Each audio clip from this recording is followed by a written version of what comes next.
Hello everyone, আপনাদের সকলকে জানাই আমাদের চ্যানেলে স্বাগতম। আজকের এই ভিডিওতে আমরা আলোচনা করব কিভাবে আপনারা ওয়েস্ট বেঙ্গল গ্রামীণ ব্যাংকের নতুন সিএসপি কাস্টমার সার্ভিস পয়েন্টের জন্য আবেদন করবেন, কি কি ডকুমেন্ট লাগবে, কিভাবে সহজে এই ব্যবসা শুরু করতে পারবেন। যদি আপনারা ব্যাংকিং সার্ভিসের মাধ্যমে ভালো ইনকাম করতে চান তাহলে ভিডিওটি শেষ পর্যন্ত অবশ্যই দেখবেন। প্রথমেই আমরা জেনে নিই ব্যাংক সিএসপি কি।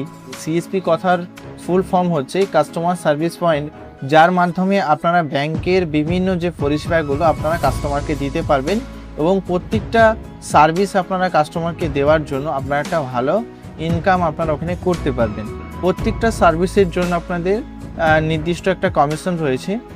যেমন আপনারা যদি এখানে ইপিএসে ট্রানজাকশন করেন সর্বোচ্চ হয়তো আপনারা 12 টাকা কমিশন পাবেন, এবং আপনারা যদি ওয়েস্ট বেঙ্গল গ্রামীণ ব্যাংকের সিএসপি নিয়ে নিজস্ব অ্যাকাউন্টে অর্থাৎ ওয়েস্ট বেঙ্গল গ্রামীণ ব্যাংকের অ্যাকাউন্ট থেকে টাকা তোলেন সর্বোচ্চ আপনারা এখানে 10,040 টাকা পর্যন্ত কমিশন পেতে পারেন, এবং সেখান থেকে আপনাদের কোম্পানি কিছু পার্সেন্টেজ কেটে নেওয়া হয়, বাকি অ্যামাউন্টটা আপনারা কমিশন রূপে আপনারা পেয়ে যান।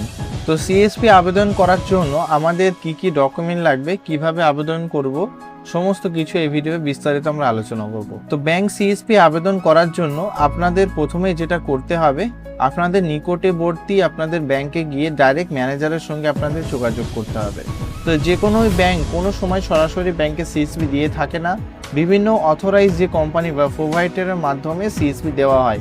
আবেদন করার জন্য আপনাদের একটি দোকান বা অফিস থাকতে হবে, ভালো ইনভেস্টমেন্ট আপনাদের থাকতে হবে, কম্পিউটার ল্যাপটপ থাকতে হবে, তাছাড়াও বায়োমেট্রিক ডিভাইস এবং অন্যান্য ডিভাইস আপনাদের থাকতে হবে।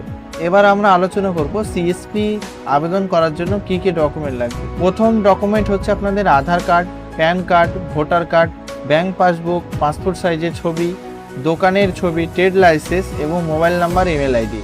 মনে রাখবেন আধার কার্ডে আপনাদের মোবাইল নাম্বার এবং ইমেল আইডি লিঙ্ক থাকা বাধ্যতামূলক, এবং আপনাদের লিঙ্ক থাকতে হবে, না হলে আপনারা সিএসপি রান করতে পারবেন না বা অ্যাপ্লাই করতে পারবেন না। তাছাড়াও আপনাদের ডকুমেন্ট লাগবে পুলিশ ক্লিয়ার সার্টিফিকেট, যাতে আপনাদের কোনো আপনাদের নামে কেস থাকলে চলবে না, আপনাদের কোনো ক্রিমিনাল রেকর্ড থাকলে কিন্তু আপনি ব্যাংক সিএসপি পাবেন না। ক্রিমিনাল রেকর্ড যদি আপনাদের থাকে এবং আপনাদের যে লোকাল পুলিশ স্টেশন থেকে যদি পিসিসি দিয়ে দেয় তাহলে কিন্তু আপনারা সেটা সিএসপির জন্য অ্যাপ্লাই করতে পারেন। অনেকেই অনেকভাবে হয়তো পিসিসি বার করে নেন, সেটা আপনারা যদি পিসিসি সার্টিফিকেট বার করতে পারেন তাহলে আপনারা সিএসপির জন্য আবেদন করতে পারবেন। তারপর আমরা আলোচনা করে নেব সিএসপি খুলতে গেলে কত টাকা মোটামুটি ইনভেস্টমেন্ট লাগবে। সিএসপি খুলতে গেলে কিছু সেটআপ আপনাদের প্রথমত কিনতে হবে, যদি থাকে তো খুবই ভালো, না থাকলে আপনাদের সেগুলো রেডি করতে হবে। কম্পিউটার বা ল্যাপটপ আপনি একটা নিতে পারেন, প্রিন্টার নিতে হবে, বায়োমেট্রিক ডিভাইস আপনাদের নিতে হবে, ইন্টারনেট কানেকশন আপনাদের নিতে হবে।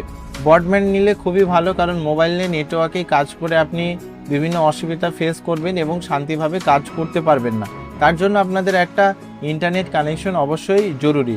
সব মিলিয়ে আপনাদের প্রাথমিকভাবে সেটআপটা আমি আলাদা ধরছি, ল্যাপটপ কম্পিউটার যেগুলো আপনারা নেবেন নিজের পছন্দেই নেবেন সেটা তো আলাদা বিষয়, এবং আপনারা যে অ্যামাউন্টটা নিয়ে ব্যবসায় নামবেন, যে ফান্ডটা আপনাদের লাগবে মোটামুটি আপনাদের 1 থেকে 2 লাখ টাকা আপনাদের যদি হাতে থাকে খুবই ভালো, যদি না থাকে আপনি 5,000, 10,000, 50,000, 1 লক্ষ যেটা খুশি নিয়ে আপনি কাজ করতে পারেন। আপনাদের মার্কেটের ক্যাপাসিটি অনুযায়ী আপনারা কাজ করবেন।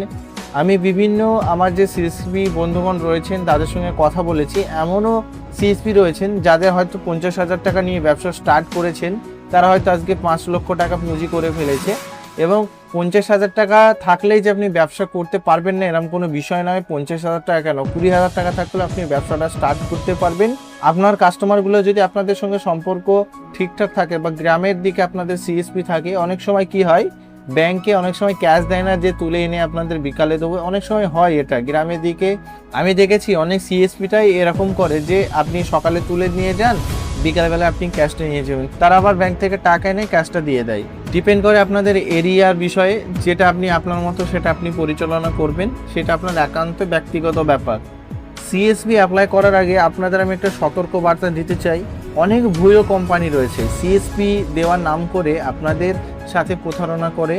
অবশ্যই আপনারা ভেরিফাই করে আপনারা অ্যাপ্লাই করবেন এবং টাকা দেবেন, বা যাই করুন না কেন আপনারা ভেবে চিন্তে করবেন। যদি আপনাদের সঙ্গে কোনো রকম কোনো ফ্রড হয়ে যায় তার জন্য আমরা কোনোভাবে দায়ী নয়, সেটা আপনাকে একদম নিজে ভেরিফাই করে আপনাদের সিএসপিটা অ্যাপ্লাই করতে হবে। তো সিএসপি অ্যাপ্লাই করার জন্য সবার আগে আপনারা কি করবেন, ম্যানেজারের সঙ্গে যোগাযোগ করবেন। প্রত্যেকটা ম্যানেজার বিভিন্ন কোম্পানির সঙ্গে তাদের যোগাযোগ থাকে। তো ম্যানেজারই আপনাদের বলে দেবে যে আপনারা এই কোম্পানির নাম্বারটা নিয়ে যান বা এই কোম্পানির এরিয়া ম্যানেজারের সঙ্গে যোগাযোগ করুন, তাহলে আপনাদের সিএসপিটা হয়ে যাবে। অনেক ম্যানেজারই আপনাদের হয়তো নাম্বার দিতে চাবে না বা সিএসপি দিতে চাবে না। সেই ক্ষেত্রে আপনারা কি করতে পারেন, আমি কিছু কোম্পানির নাম এখানে ডাইরেক্ট বলে দিচ্ছি। যেমন আপনাদের প্রথমেই রয়েছে রেলিশেক, আতিয়াতি, ফিয়া টেকনোলজি, সেনরেসা এবং বিভিন্ন যে সমস্ত সমৃদ্ধি কোম্পানি রয়েছে ওয়েস্ট বেঙ্গল গ্রামীণ ব্যাংকের সঙ্গে অ্যাড হবে। তো পরবর্তী সময়ে আপনারা এই কোম্পানির সঙ্গে যোগাযোগ করে ডাইরেক্ট আপনারা অ্যাপ্লাই করতে পারবেন। মেন যে বিষয়টা হচ্ছে, কাউকে আপনারা অন্ধভাবে টাকা দিয়ে দেবেন না, আগে ভেরিফাই করবেন, তারপরে আপনারা টাকা দেবেন। তো অ্যাকচুয়ালি সিএসপি নেওয়ার জন্য বা অ্যাপ্লাই করার জন্য কোনো রকম কোনো টাকা লাগে না। এই বিভিন্ন কোম্পানি তাদের এগ্রিমেন্টের জন্য একটা ফিক্স অ্যামাউন্ট নিয়ে থাকে, সেটা আপনাদের 10 থেকে 15,000 বা 20,000 হতে পারে। এক একটা কোম্পানির এক একটা রুলস রয়েছে। বিভিন্ন কোম্পানি তো এগ্রিমেন্টের টাকাও নেয় না।